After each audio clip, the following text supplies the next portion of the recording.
tem como título A Tentação de Jesus. Diz assim: a seguir foi Jesus levado pelo Espírito ao deserto para ser tentado pelo diabo. E depois de jejuar 40 dias e 40 noites, teve fome. Então o tentador, aproximando-lhe, lhe disse: se és filho de Deus, manda que essas pedras se transformem em pães. Jesus, porém, respondeu: está escrito, nem só de pão viverá o homem, mas de toda palavra que procede da boca de Deus. Então o diabo o levou à cidade santa e colocou-o sobre o pináculo do templo.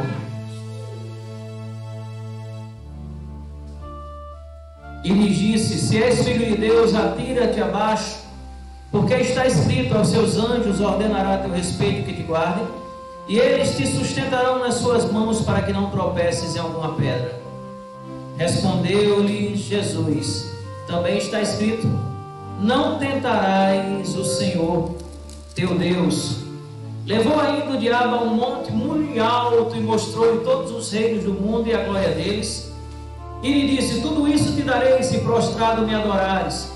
Então Jesus lhe ordenou: retira-te, Satanás, porque está escrito: ao Senhor teu Deus adorarás, e só a Ele darás culto. Com isso deixou o diabo, e eis que vieram muitos anjos e o serviram. A igreja diz amém? Amém. Podem sentar. Amados, esse texto narra algo extraordinário e maravilhoso.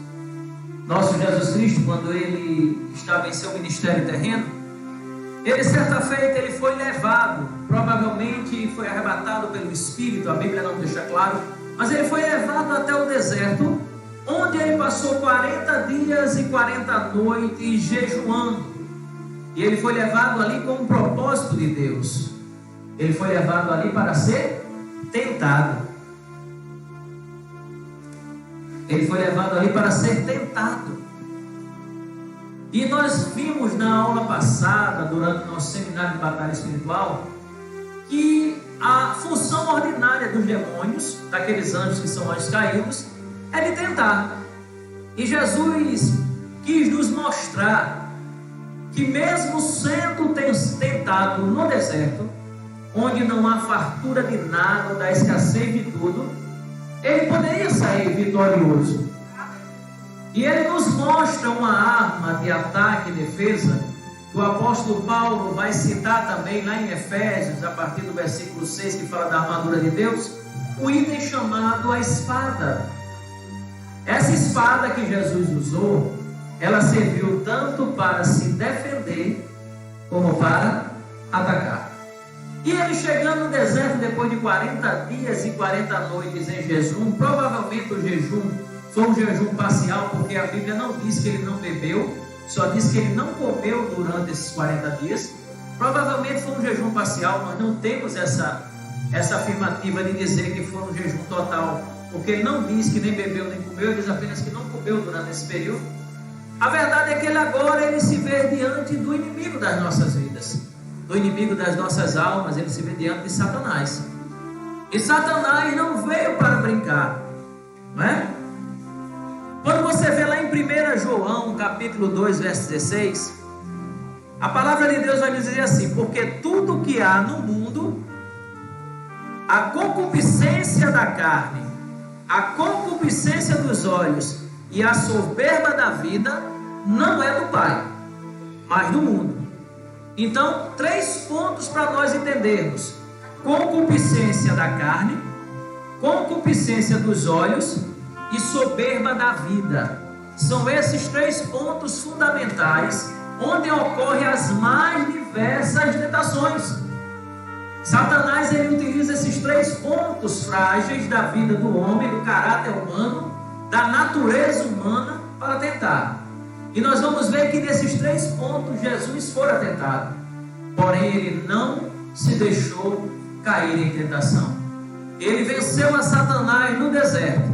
Adão, o primeiro homem, Ele foi tentado também pela astuta serpente, por Satanás, porém, ele caiu na primeira tentativa. Aí Deus mandou o seu campeão, Deus mandou Jesus, o melhor de Deus. E ele chegando, fez a diferença, porque ele venceu Satanás no deserto.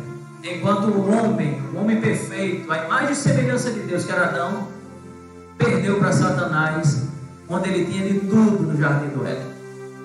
Pois bem, meus queridos, há um certo paralelismo entre os 40 anos que Israel passou no deserto e os 40 dias e 40 noites em que Cristo jejuou no lugar de sequidão. A diferença é que Israel não foi aprovado no deserto, mas Jesus venceu o pai da mentira no mesmo lugar. Esses dois eventos têm a ver com as nossas batalhas espirituais que travamos nos dias de hoje. Primeiro eu quero definir o que é tentação, para que vocês possam entender. Os termos tentação e tentar na Bíblia aplicam-se tanto no campo secular quanto no campo espiritual. Vou definir. Nós vamos analisar o assunto partindo dos significados e sentidos dessa palavra, levando em consideração o contexto das várias passagens bíblicas. A tentação é um momento de fragilidade humana em que ele é induzido a pecar. Ou às vezes pode ser também um momento de fragilidade humana onde ele se deixa levar pelo seu coração e pelas suas emoções. Nem sempre o pecado vem porque fomos tentados por Satanás. Às vezes nós pecamos por nossa própria concupiscência. O que é concupiscência, pastor? É o desejo vil. Tudo aquilo que você deseja, que não vem da vontade de Deus, e sim da vontade da tua carne, é concupiscência. Olha, irmãos, se nós deixássemos nos levar pelo desejo da nossa carne, nenhum de nós estaríamos sequer aqui agora, cultuando e adorando a esse Deus. Porque a nossa carne, ela milita contra o nosso espírito. E vir para uma igreja, em meio a uma crise que estamos passando, a uma pandemia, a uma doença que está contaminando milhares e milhões de pessoas em todo o mundo, você sair da sua casa para vir adorar a Deus na igreja, significa dizer que você está sendo trazido aqui pelo Espírito Santo de Deus, e não pela sua carne. Quando você sai da sua casa e vai fazer uma obra social para alguém, você está sendo usado pelo Espírito Santo de Deus e não pela sua carne.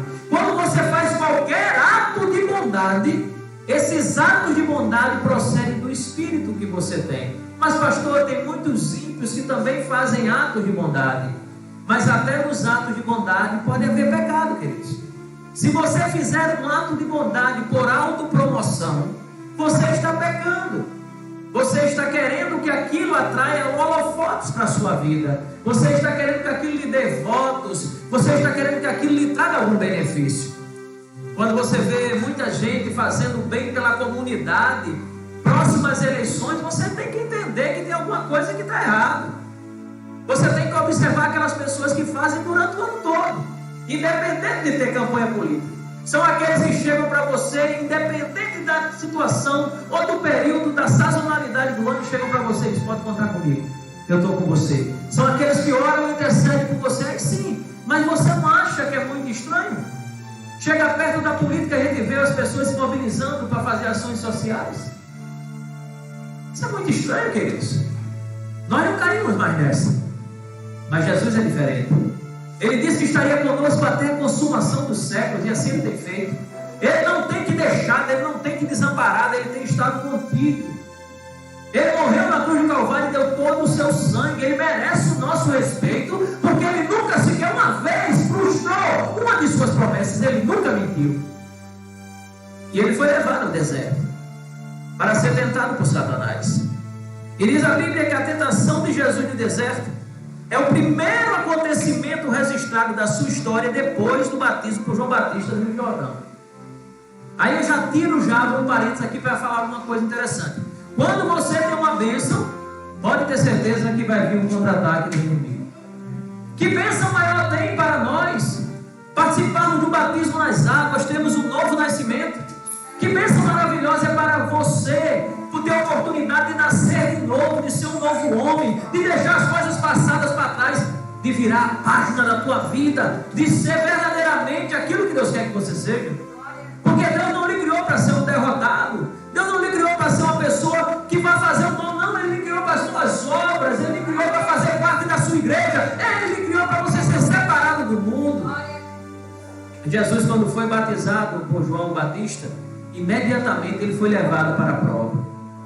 E aí a gente aprende, viu, Diogo? Que quando vem uma bênção, pode ter certeza que vem também problema. Mas a boa notícia é que depois da tempestade, a Bíblia diz, que vem a bonança. E ele precisava ser aprovado por Deus na sua natureza humana, porque Jesus era perfeito homem e perfeito Deus. Ele precisava na sua natureza humana ser aprovado, para poder mostrar para nós outros como é que se faz quando se está diante do inimigo. Era de se esperar que aquele que veio para desfazer as obras do diabo, conforme 1 João capítulo 13, verso 8, enfrentasse uma reação de Satanás. Se você não quiser que o inimigo batalhe contra a tua vida, é muito simples, basta você ficar do lado dele. Tá certo? Se você estiver em cima do muro, não sou crente nem sou do mundo, eu estou aqui no... Você já é dele. Quem está em cima do muro é algo fácil. O inimigo de longe ele vem em cima do muro, vê a sua resta. Ele vê o vulto que está passando por cima do muro. Ele vê, meu filho. Agora, quando você está detrás da muralha de fogo, que o anjo se acampa ao seu redor te protegendo, é coisa diferente. Porque aquele que teme ao Senhor, a Bíblia diz que o anjo do Senhor acampa-se ao redor daqueles que o temem e os guarda. E além do anjo do Senhor, você está com a armadura de Deus. E além da armadura de Deus, você tem o Espírito Santo de Deus na sua vida. É diferente. É muito diferente. Mas Jesus chegou e começou a desfazer as obras do diabo. E quando você começa a desfazer as obras do diabo, vem a represália contra a tua vida. E é isso que faz com que muitos saiam da igreja, sabia, seu Chico? Eles começam a entrar na igreja, pensavam que era só vitória, como diz o hino, né? Agora é só vitória, não, filho. Agora é só luta. Agora é aflição, é dor, mas Jesus está no barco. Agora é só tempestade, mas Jesus está no barco. Agora é só luta, mas tem quem luta por você. Agora é gigante se levantando, mas a pedra sai da funda e bate na cabeça do gigante, porque Jesus está contigo. A diferença não é que nós vamos deixar de ter provação, não, pelo contrário, a Bíblia diz: no mundo tereis aflições, tem no ano. A diferença é que Jesus está na frente. E quando Jesus está na frente, o negócio é diferente. Jesus é o general dos generais, é o rei dos reis, é o senhor dos senhores. Quando ele vai na tua frente, não há ferrolho de bronze que possa suportar, não há muralha que fique de pé. Ele é Deus. E é melhor ter uma fé pequena nesse Deus que é grande, do que ter uma grande fé num Deus que não pode salvar, que não tem poder. O inimigo das almas decide lutar por sua causa, e que a chegada do Salvador alvoroçou todo o reino das trevas, isso nós sabemos. Mas veja bem, Jesus foi levado, a Bíblia diz no versículo 1, ao deserto.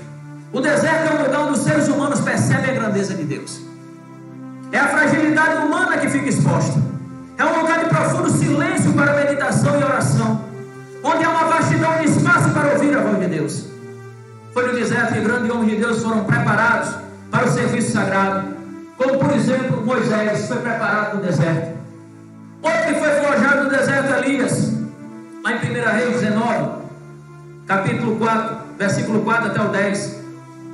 O termo deserto nessa passagem não é suficiente para determinar o lugar exato em que Jesus se portou por 40 dias de jejum e tentações, mas há uma concordância entre muitos estudiosos que se trata de uma parte despovoada da Judéia, onde João Batista iniciou o seu ministério. A tradição posterior indica o monte da quarentena, a oeste de Jericó, onde foi construído na encosta da montanha uma igreja no século 6. Mas a Bíblia só diz que Jesus foi levado ao deserto, e é isso que importa para cada um de nós, porque deserto, Deus não leva crente para o deserto para correr, Ele leva crente para o deserto para preparar. Se você está passando por um deserto existencial, entenda, Deus está te capacitando para que você possa vencer as suas batalhas. Como a tentação aconteceu, no versículo 3, na parte A, está claro que Satanás se apresentou a Jesus de forma visível. Mas os detalhes são desconhecidos, eu não quero adentrar nesse terreno. Essa tentação foi literal e isso se evidencia pelos detalhes da própria narrativa. Rejeitamos nós, a Assembleia de Deus rejeita a ideia de uma tentação subjetiva, simbólica e apenas visionária. Para nós, realmente Satanás apareceu para Jesus. Ele teve uma visão completa, material ou espiritual daquele que é o inimigo das nossas almas. Satanás não mandou secretário dessa vez não, irmão Rogério. Ele foi pessoalmente tentar a Jesus. Com certeza Jesus contou essa experiência aos seus discípulos e eles a estão narrando. Mateus e Lucas registram as 3 últimas investidas de Satanás contra Jesus. E estas foram o ápice dessas tentações. Na verdade, querido, Jesus não foi tentado só 3 vezes, não. A Bíblia não relata quantas vezes ele foi tentado em 40 dias e 40 noites no deserto. A Bíblia só relata essas 3 últimas tentações que ele teve. Mas sabe-se lá o que Satanás não tentou contra a vida dele. Porque Jesus estava sozinho no deserto, desprotegido. Aparentemente desprotegido. Porque os anjos do Senhor estavam com ele naquele lugar. Aparentemente desprotegido. Porque ele sendo o Deus encarnado, todo-poderoso, ele tinha todo o poder para resolver qualquer questão que ali tivesse. Mas eu quero trazer para a nossa realidade, para o nosso deserto, para o momento em que nós passamos. Quando nós estamos no deserto, Satanás se aproveita disso. É nos momentos de maiores aflições, de maiores angústias, nos momentos de necessidade que aparecem as borotas de Satanás. E aparece do jeito que você mais quer. É aquele momento em que você está sem trabalhar e abre uma porta ilícita para que você entre. É o momento em que você está com um problema familiar e aparece aquela pessoa que fica ali tentando convencê-lo a trair a sua esposa, o seu esposo. É naquele momento em que você passa por maior crise existencial que Satanás chega ali e tenta contra a tua vida. Porque ele está vendo a tua fragilidade. E assim como o leão, que a Bíblia vai dizer que ele está rugindo como um leão, mas ele não é um leão. Assim como o leão que ele costuma imitar, ele prefere pegar aquelas pessoas que estão isoladas do grupo. Quando a manada de gnus está ali na África, os leões eles ficam à espreita, a uma distância segura. E quando sai do meio do bando, aquele mais fraco, aquele decepcionado, aquele que sai por ali e fica de bobeira naquele cantinho, é ali que vão atacar os leões. Da mesma forma é Satanás. Ele quer te ver afastado do teu grupo, ele quer te ver afastado daquelas pessoas que intercedem por você, ele quer te ver afastado da igreja, ele quer te ver completamente isolado, para depois disso ele atacar a tua vida com as piores tentações. E aí, a estratégia dele nunca mudou. Ele usa a concupiscência da carne, a concupiscência dos olhos e a soberba da vida. Ah, como Satanás não tem criatividade, mas tem pego muitos incautos e tem feito ainda assim um grande salseiro. Queridos, a primeira das 3 últimas tentações que nós vamos ver no versículo 3, parte B, do capítulo 4 do Evangelho de Mateus, diz o seguinte: que o objetivo dessa investida diabólica era incitar Jesus a usar os seus poderes em benefício próprio. Está aqui, ó. Mateus 4, verso 3, parte B. Se tu és filho de Deus, olha só como é que Satanás chega. Se tu és filho de Deus, manda que essas pedras se transformem em pães. Será que ele não sabia que Jesus era o filho de Deus? Ele estava com ele, lá na glória. Ele era o querubim ungido, ele sabia que Jesus era o filho de Deus. Mas ele quis ali mexer com o ego do homem Jesus. Ele quis ali mexer. Se tu realmente pode. Em outras palavras, ele está dizendo assim: Jesus, quero ver se tu tem poder mesmo agora. Transforma aquelas pedras em pão. Aí Jesus deixaria de usar o poder sobrenatural da divindade em proveito da humanidade para usar em proveito próprio, queridos. Acabaria com a história de Cristo. Uma tentação aparentemente tão simples: eu estou com fome. O que é que tem de mais eu comer? É só transformar essas pedras em pães. Não, o que é que tem de mais, pastor? Todo mundo faz isso. Não, o que é que tem de mais, pastor? Eu achei aqui, pastor, um celular, pastor. Eu vou só tirar o chip e jogar fora, todo mundo faz isso. Não, querido, não. Você é diferente. Você é imitador de Cristo. Você não tem que viver em coisas coisas ilícitas. Não achei uma carteira, pastor, está com o documento, eu vou entregar o documento, ou então deixar em algum lugar e vou ficar com o dinheiro que está dentro. Não, meu irmão. Jesus quer te provar. Jesus quer ver você fazendo a diferença. Mesmo assim, ele desafiou Jesus, Satanás, quanto à sua identidade. Se és tu, filho de Deus, manda que essas pedras se tornem em pães. A semelhança de Eva, esse pecado consistia em satisfazer o apetite físico com algo que fora proibido. Por que fora proibido, pastor? É porque lá em Deuteronômio, capítulo 6, a palavra de Deus vai dizer assim, ó, nem só de pão viverá, aleluia, o homem, mas de toda a palavra que sai da boca de Deus. Jesus estaria contrariando o que diz a palavra de Deus através do Espírito Santo, que inspirou Moisés a escrever essas palavras.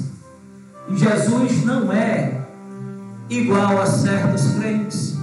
Jesus não se deixou cair. E ele respondeu usando a palavra. Na segunda tentação, no versículo 5. Na segunda tentação, no versículo 5, diz assim: aleluia. Então o diabo levou a cidade santa e colocou sobre o pináculo do templo. Imagine vocês a força e o poder que temos ser místico como esse. Ele pegou Jesus em forma corpórea e o levou até o lugar mais alto do templo. Ele levou o pináculo do templo. Chegando lá em cima, no cume do templo, ele disse: lança-te agora aqui, porque não está escrito, como tu disseste, que ele dará ordem aos seus anjos para te guardarem em todos os teus caminhos. Então você pode pular, você está guardado. Aqui o objetivo de Satanás é induzir o Senhor Jesus a tentar o Pai, a persuadi-lo a um ato de vaidade. A cidade santa para onde Jesus foi transportado é Jerusalém.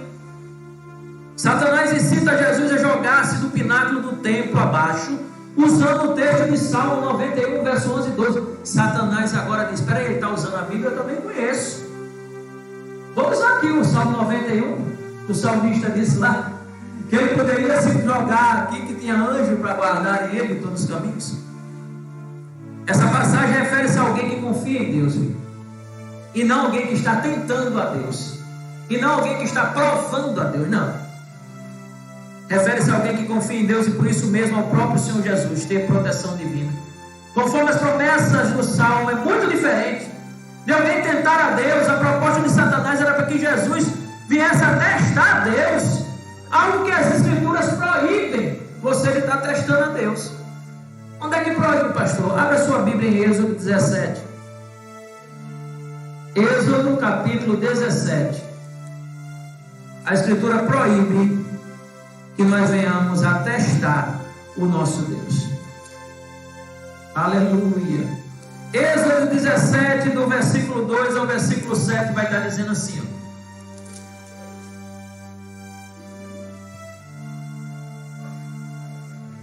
ó: contendeu, pois, o povo com Moisés e disse: dá-nos da água para beber.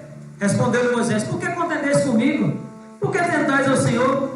Tendo aí o povo sede de água, murmurou contra Moisés e disse: por que nos fizeste subir do Egito para nos matar de sede, a nós, os nossos filhos e aos nossos rebanhos? Então clamou Moisés ao Senhor: que farei a esse povo? Só lhe resta apedrejar-me. Respondeu o Senhor Moisés: passa adiante do meu povo e toma contigo alguns dos anciões de Israel. Leva contigo em mão o bordão que feristes o rio, e vai. E eis que eu estarei ali diante de ti sobre a rocha de Horebe. Tu ferirás a rocha e dela sairá a água, e o povo beberá, Moisés. Assim o fez Moisés na presença dos anciões de Israel, e chamou o nome daquele lugar Massá e Meribá, por causa da contenda dos filhos de Israel, e porque tentaram provar a fidelidade do Senhor, dizendo: está o Senhor no meu meio? Está o Senhor no meio de nós, ou não está? Satanás queria que Jesus fizesse como fez o povo lá em Massá e Meribá. Será que Deus está comigo mesmo? Filho, onde há dúvida não existe a fé. Se há dúvida não existe a fé é o firme fundamento das coisas que se esperam e a certeza das que se não veem.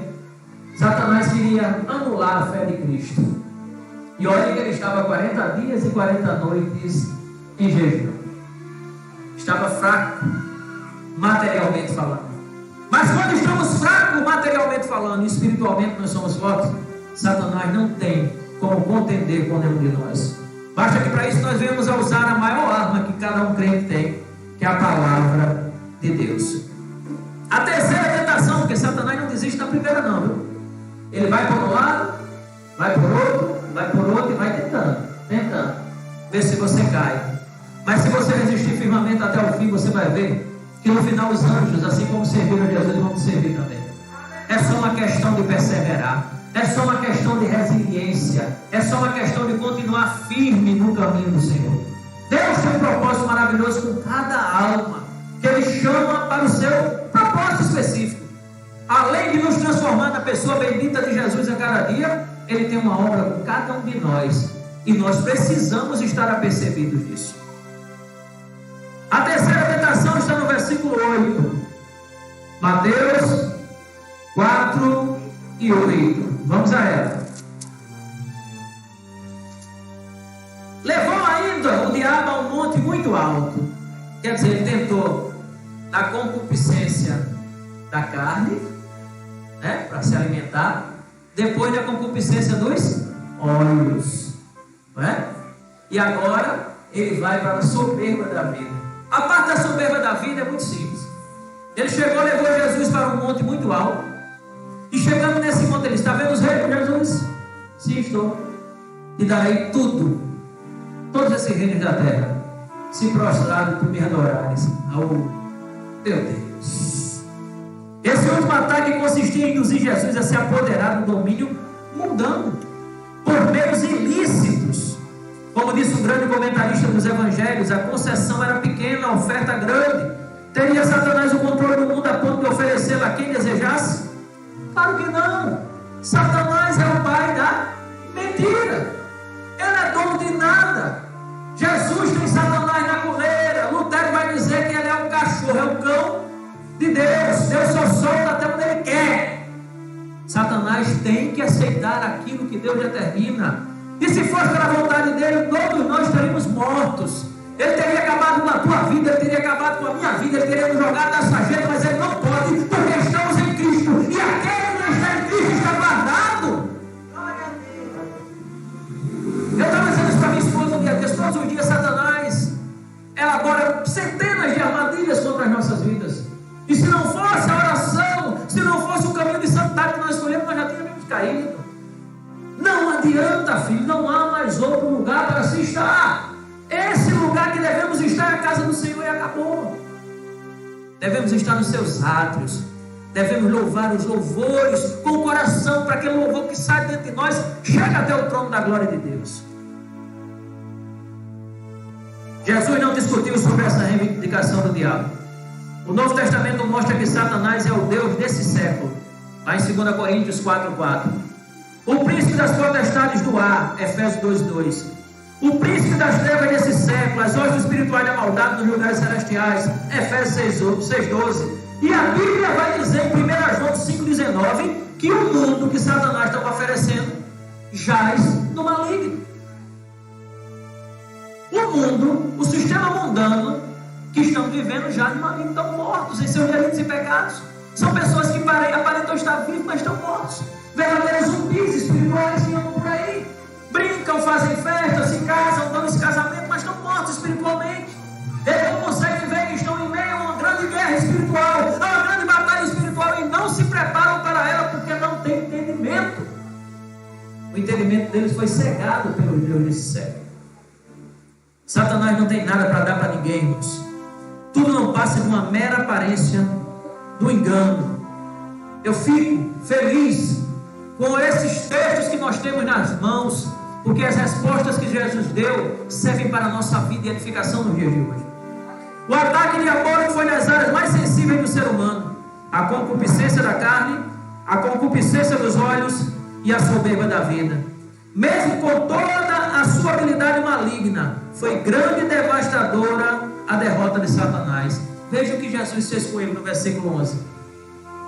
Com isso, o diabo se afastou de Jesus. E eis que vieram os anjos e o serviram. Jesus iria estar querendo comer pão que transpedra em pão, meu irmão. Pão de pedra, Jesus iria estar querendo, se os anjos iriam trazer o maná do céu para ele.